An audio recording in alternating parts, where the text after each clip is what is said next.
is an expectation that affects illness, not sickness. So sickness and illness are two different things. I didn't know this. This was a surprise to me, that sickness and illness are two different things. Sickness is in the body. Illness is in the mind. Okay. Is in the brain. And that doesn't mean that pain isn't real. It doesn't mean that we're making it up. And that's not what we're talking about. It's that pain is always in the brain. All pain is real, but all pain is also in the brain. Where else could it be? Pain isn't here. Pain isn't in your back. Pain is registered and processed in the brain separately from suffering.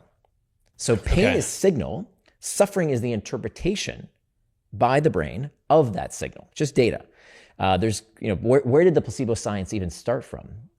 We kind of discovered the placebo effect when in World War I, soldiers would come to a medic on the battlefield and say, medic, my buddy, they'll be pulling their buddy, say, you gotta help my buddy's been shot.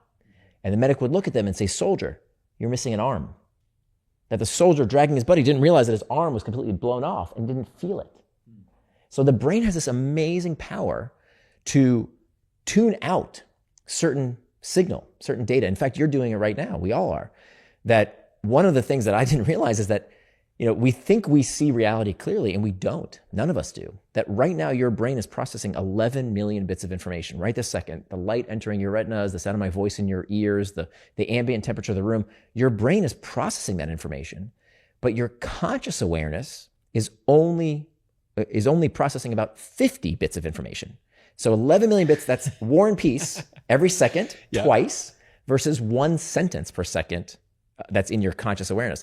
So you can actually, through different placebo mechanisms, whether it's a physical pill, whether it's a placebo shot, whether it's a belief you intentionally believe, even if you're not sure if it's true, so it has no physical manifestation, what you're doing is essentially refocusing that keyhole of attention wherever you want. Mm-hmm. And what you pay attention to, what you expect, determines what you feel.